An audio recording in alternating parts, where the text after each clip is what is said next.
Hi, everybody. I'm Matt, founder and CEO of LiveSchool, and this is the LiveSchool podcast. Our guest today is Kari Franchini, principal at Creekside Middle School in Fairfield, Ohio. Thanks so much for joining us today. Happy to be here and share everything about Creekside and what we've been doing. Absolutely. So maybe just a quick intro about yourself. How did you wind your way to being principal at your current school? Sure. So I actually started my teaching career in this building. So I taught 7th and 8th grade math. And then actually, I'm going to say like graduated with the kids up to 9th grade with algebra, and then took on an instructional coaching position while obtaining my administrative license. And then was an assistant principal for that actual same group of kids all the way up through their senior year. So shout out class of 2015 from Fairfield Senior High School. But after that, I was offered the opportunity to be director at our academy, which is our high school, and now there's a middle school alternative program. And then the superintendent asked me, like, hey, we have an opportunity for you to go home, because not everybody loves, middle schoolers. So that's one of those things when you say you work with middle schoolers, people are like, why? But when he said, do you want to go home? And I've been back here as principal for 8 years. So just, one of those crazy people that likes those kids who, really need you and love you on certain days and really can't stand you on other days. So Yeah, I'm right there with you. I always loved working with middle school students, so I get it. But yeah, it's definitely a unique a unique time in growing up. As you became principal, was there already a school wide approach to behavior in place? Is that something you put in? Like, what was that journey like? Yeah. So actually, even when I taught here, we have our teams of teachers. So typically that's your 4 core areas, maybe an intervention specialist, maybe an ESL specialist, depending. And so we had what were called like discipline logs, where, you'd tell kids like, you need to go sign the log. And then, once a week we would sit down as a team and talk about, oh, they had 2 signatures in my class and 1 in this class, and 5, if they reach 5, then they got a consequence. Separate from that was our, positive side of things, where, you're handing out paper bucks, and if you can find them, and, they end up on the floor or things like that. And so knowing that, but I actually, when we were at the academy, very small staff, 4 or 5 teachers, and one of them actually said, like, hey, there's this thing called LiveSchool, and I think it would be really great because it would basically do all of that for us in one platform. It's online. It seems really just intuitive and user friendly. And so we kind of piloted it at the academy. And then again, when I was offered the opportunity to come back to the middle school, it was one of the first things that even over the summer before I took over, officially, I was like, as we're reinventing PBIS, because we were going from a 7-8 building to a 6-7-8 building. So there was just a whole lot of transition and changes, to bring 6th graders into that fold. So we were having a PBIS conversation anyway. And I said, hey, I had this idea. I think it might really work. And I think they trusted me a little bit because I'd been here. But we rolled that out again 7 or 8 years ago, and we've stuck with it since then. Parents love it because they have the real-time updates. Teachers love it again because there's not one more thing that they have to do. It just, is open on a tab on their screen, and they keep track of it there. Kids have the rewards, like we do big rewards at the end of each quarter or each semester that they know they're working toward. And then we do have little drawings here and there for other things, but it's just become part of what we do and who we are. So it's really Awesome. great. It's working well for us. That is awesome. I mean, obviously, yeah, really cool to hear for us. Let's talk about like the fun stuff. So what are, especially since you've been doing it so long, I'm sure you've gone through, I would just imagine there's some things that become sort of like cultural elements for you in terms of rewards and celebrations, but there's probably also an element of like, gotta keep it fresh, gotta keep being creative. So walk us through that. Like, what's it like for a student today in terms of, what's some of the fun stuff I can participate in? Yeah. So definitely multiple iterations. We had, a teacher, we used to have like a PBIS committee, and that, there was like a teacher dedicated to being the person who would take the orders and organize it. And then we tried it with like a store during lunch, and just our building isn't really set up for that. I think, ideally that would be where my head would go, that it's something the kids could access more regularly. So we have landed just financially and, just systematically on, it's about once a quarter, where kids can order things, everything from, candy and Gatorade and t-shirts. And we had masks during COVID that had the logo on them and things. Oh, But cool. Yeah. one of the more interesting things that kids want is actual school supplies, which I'm like, you want to use your LiveSchool points on, a journal and some pencils and something? Great. I would probably give it to them if they just asked for it, but sure, if that's what you want to spend your points on. So that's an ongoing thing. And then, our teams do different quarter rewards. So we have a bowling alley that's right down the street. So kids can do that. We have some restaurants there within walking distance, so they can also go do that. And then kind of, again, cultural, just, things that we've built over time. So we do big, huge, like inflatable obstacle courses. That's a January thing, that we set up in our gym. And again, just, middle schooler, it's like they're 6 years old back, at the trampoline park or something. So our nurse actually does see more of them on that day than I would maybe like, because of the like rubber burns that they get. Oh, yeah, yeah, Yeah, they go hard. It's not yeah. it's not like playtime in there. So that's our January one. And then our end of year one is actually a food truck rally. So the kids do have to pay for the food, but we have it across the street, and 5 or 6 food trucks line up. And it's actually worked really well, because initially, you're just like, oh my gosh, I'm going to send all of these kids that have purchased this and earned it out into, like unstructured time for middle schoolers typically isn't super great. They don't always make the greatest decisions with their frontal lobes. So, but it actually works really well, because they actually have to like stand in lines to get the food from the food truck. So it ends up kind of organizing itself, and the teachers love it, because, they get to have Grater's ice cream, which, for anybody in the Cincinnati area, that's like a big deal. So, or the chicken mac truck, like there's just nothing bad about buffalo chicken mac and cheese. So, yeah, so those would be the big ones, probably. It's really cool. And so those have become kind of like recurring annual events. That's so cool. Right. So cool. That's awesome. So in terms of like the nitty gritty of launching a system and getting everyone, on the same page, like what have some of the lessons learned, been over the years about that? I'm sure each year you have some new teachers, right, who you're kind of onboarding to the culture. How do you approach that? Yeah. So I'd say about 3 years in, we just saw like a really big disparity in what some people were saying were like demerits in LiveSchool, and what other people were saying were like referrals. And so we actually, as a staff, sent out a survey, had the staff say, like, here are the things we think we should be calling an administrator right away. Here are the things we think are referrals. Here are the things we think can be handled on team. Here are the behaviors that we think are, demerits. I think the positive side is like a little more like very like spelled out, like you're on time, you're being kind, you're helping others. Like those ones are pretty well spelled out in our behavioral expectations. But it's like when you get to the infraction side, like how big of an infraction is that? So we used a lot of feedback from our staff to kind of create those expectations. And I think that really helped with the buy-in on their side of, okay, this is not what Kari thinks. This is what, we as a building have decided. This is a demerit. This is a referral. This is this. And then actually the kids kind of police it. I hate to say like police it themselves, but, they know which teachers give them, and are, hey, if I do this in so-and-so's class, I'm going to get my, work toward this thing. And especially when when the big rewards are coming up, kids are very, very aware. Like, I need 6 more points. How do I get my 6 more points? But even things that we wanted to incentivize as a building, obviously substitutes are really hard to come by. So behavior with the substitute, where normal, hey, you were kind in the hallway, I'm going to give you a point. We have, behavior for subs might be a positive 10 or a positive 15. So again, like really No way. incentivize Wait, that. so tell me more about that, because I actually was a substitute. So this is near and dear to my heart. So you do you actually have separate categories that Mhm. substitutes use? Oh, wow. Okay.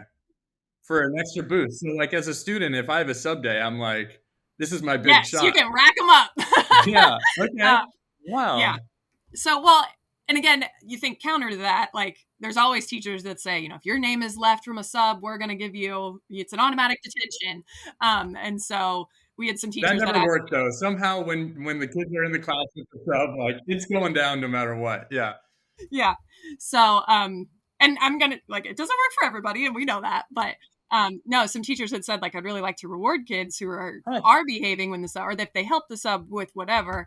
And I was like, absolutely. We need, we need to support them as much as we can Yeah. to keep them coming back. And so that's, yeah, we try to encourage that. Sorry to nerd out, but I'm really curious about this. So are you actually helping train the subs on how to award points in LiveSchool, or it's after they leave, they kind of leave a list behind, or how do you actually do the logistics? Yeah. So ones that haven't been with us consistently, they'll leave the list for the teachers. But like our building subs that are pretty much here every day, we give them a substitute login and they're here enough. They know Very you log cool. into the system. That's So really cool. Yeah, I think that's definitely an idea that, I mean, just a guess here, other schools might be dealing with that challenge. Definitely something they could, if they're maybe. not, I want to know what they're doing because Yeah, exactly. Exactly. Well, that's really cool. So it sounds like you've done a lot to build buy-in with teachers over the years, and it's been really based on like feedback and developing ideas together. So as you get new teachers in, how do you approach that, or do they just sort of get sucked right in because it's so well established?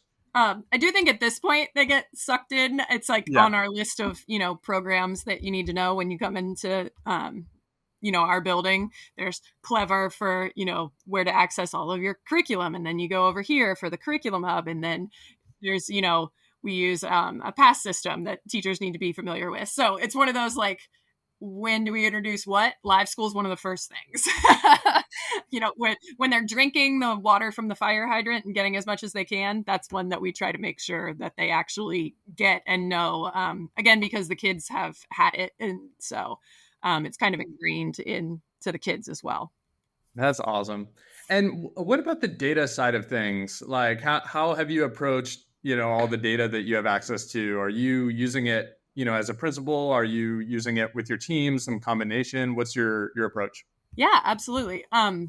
So I would say multi. The teams use it, again, not only for negatives, but for positives.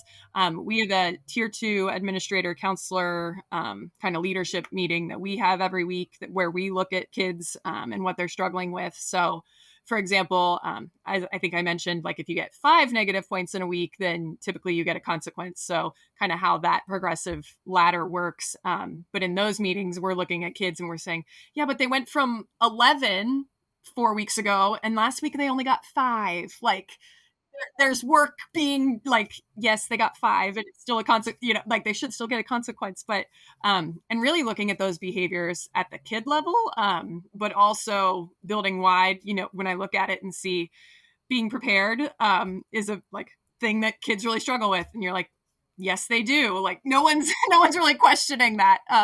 And so how do we help those kids where that's a chronic thing, or being on time? What, again, time management, not something that our middle schoolers are necessarily good at. So how do we help, not just this individual kid, but looking at patterns across the building?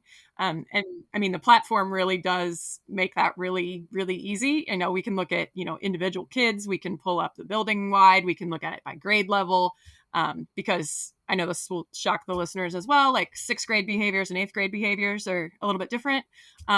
So, coming out of elementary school and then going into high school. So when we look at the grade levels, sometimes some different things stick out like that as well. It sounds like you are able to track improvement, which is really cool to be able to say, hey, this student maybe had a rough week, but they're actually doing way better than earlier in the semester. Any other things that have jumped out?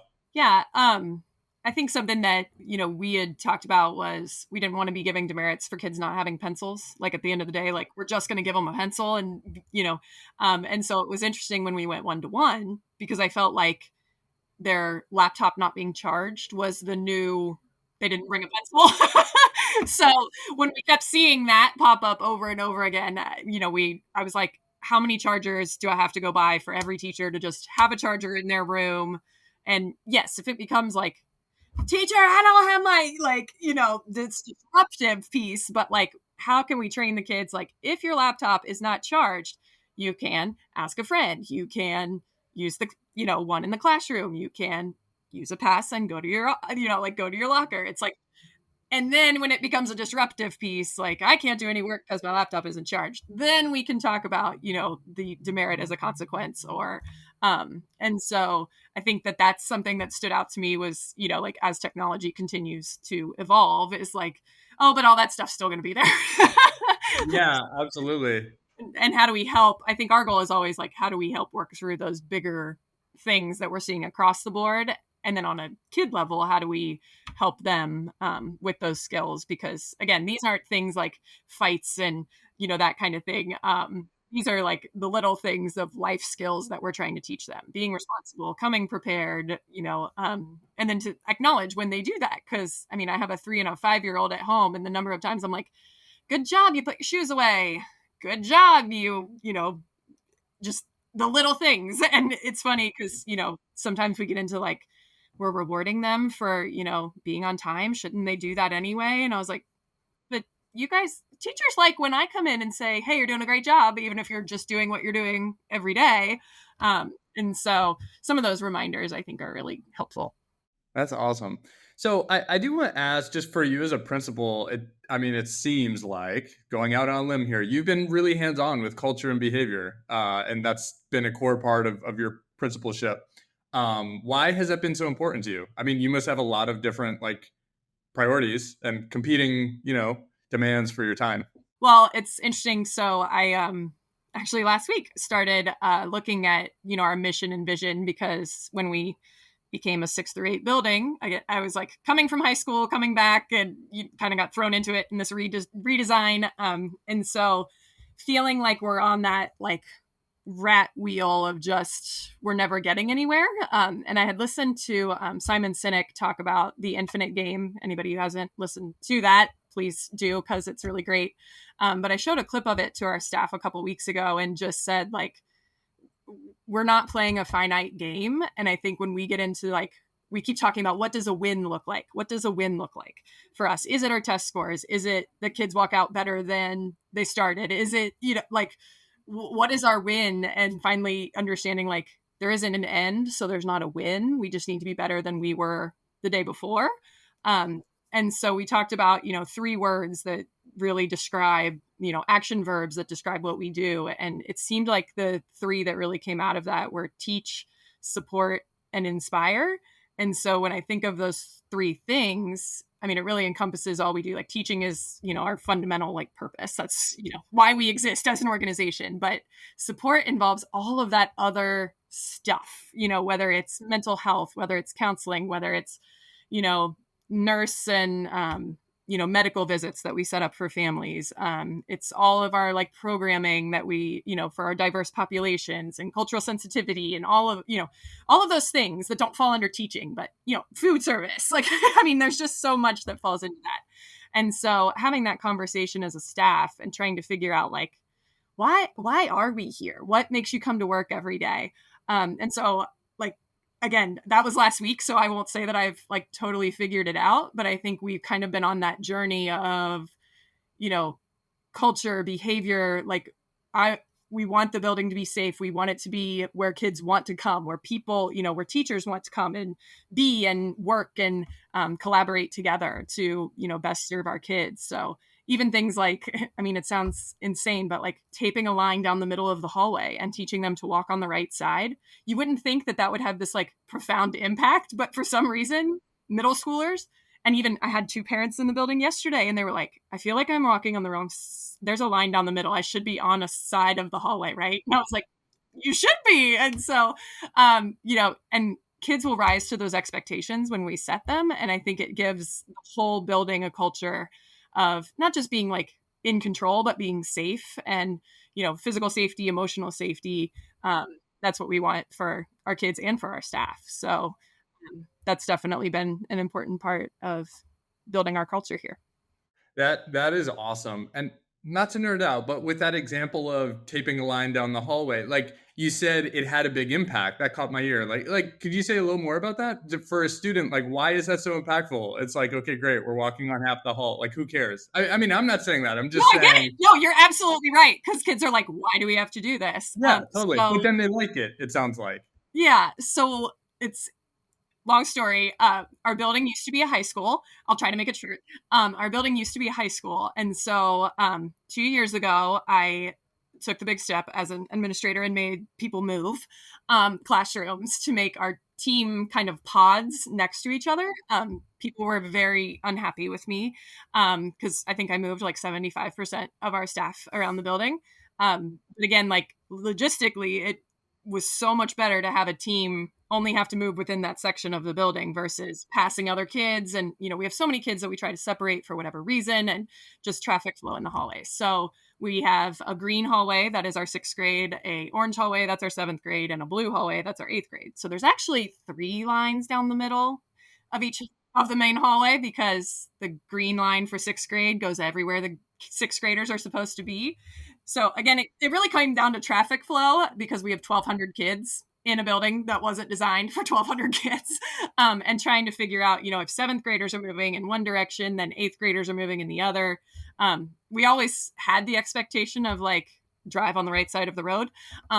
And so just putting the line down the middle, it was great when the 6th graders came in because I did not take it up the stairs toward our music classes. And they got to the end of what you would say is like the yellow brick road. They got there and, am I allowed to go up?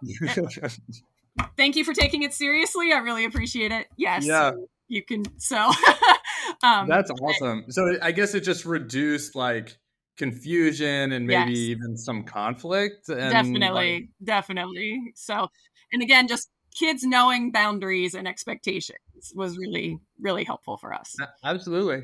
Well, maybe that's a good segue. I did want to ask, like, just when it comes to sort of student voice and student empowerment, what you've seen over the years and how having a points system and a reward system, like, have you found ways to kind of foster, students feeling more and more ownership and things like that? Yeah, I'm just curious your take on that topic. Yeah. Well, and it is interesting because I feel like coming into 6th grade and now that we're like halfway through 6th grade, we've noticed it. We just had this discussion this week of like, they're starting to own it more. Like they're owning their behavior of like, yes, I did that. Earlier in the year, you'd sit down and be like, so you've got 6 demerits this week. Let's talk about, and they had a reason or an excuse for every single one. And you're like, so none of these are valid. None, absolutely zero. And they're like, and by now they're just like, yeah, I did that. I'm like, okay, how do we help you? How do we, not get to the situation next week? And most of them, I look at them, I'm like, these are easy. These are easy things to fix. Being on time is easy to fix. And so having those conversations and helping them. But I mean, middle schoolers are not quiet most of the time. So if we ask for feedback on, what rewards do you want to see? I feel like hot, flaming hot Cheetos, Takis, those are the big, like, and then sour, anything sour candy. That's, kind of what we've heard from the kids. So, they're like rainbow colored straws that are, I can't think of the name of them right now, but the sour ones, if you get the regular ones, the kids don't want those. They want the sour ones. So, but yeah, they're happy to give our opinions, their opinions. So, That's awesome.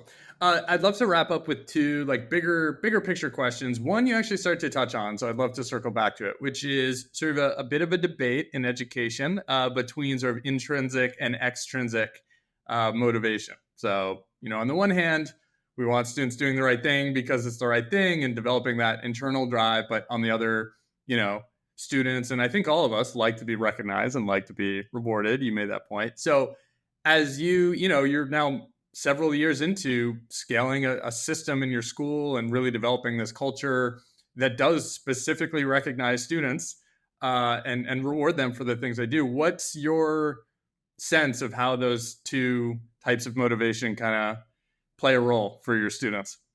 That's interesting because I think there are times where I like have the same like internal debate within myself even of like, man, like I do want them to just do it because it's the right thing to do. But also like I want to acknowledge them when they do the right thing. And I want to be someone who does that for our staff.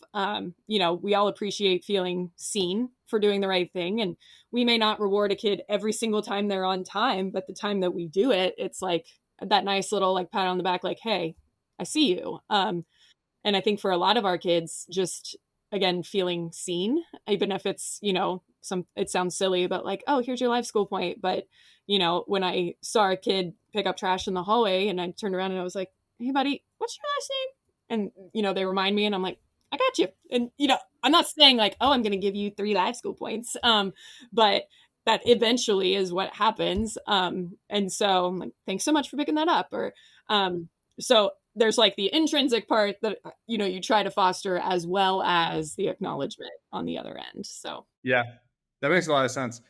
And last question, if you could put up a billboard that every principal would see, let's say every middle school principal would see on their way to work in the morning, is there a message that you would want to share out? Wow. Can I maybe share like the outfit that the person would wear? Sure. Yeah. Go. Okay.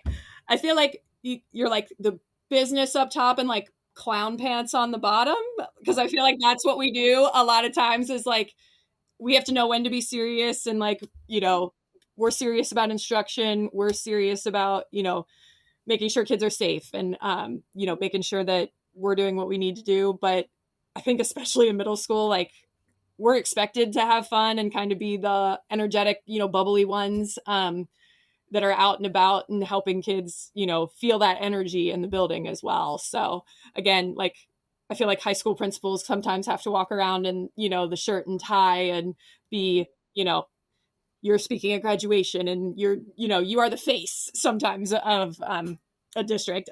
That's how it is here at least.